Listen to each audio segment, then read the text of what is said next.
എന്നോടൊന്നു കനിഞ്ഞവരിരു ലോകത്തും രാജകീയരാണെന്നത് പാരിൽ പരന്നു.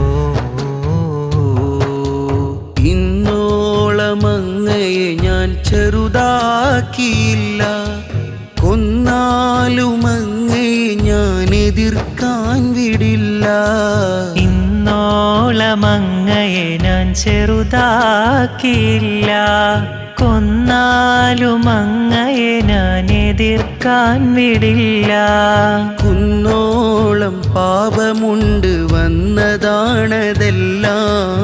എന്നാലും യാ നബിയെ സ്നേഹമുണ്ട് വല്ലാ, സ്നേഹമുണ്ട് വല്ലാ. എനിക്കെൻ്റെ റസൂലുള്ള മാപ്പ് നൽകുമോ? എന്നോടുമൊന്നു തങ്ങൾ പുഞ്ചിരിക്കുമോ?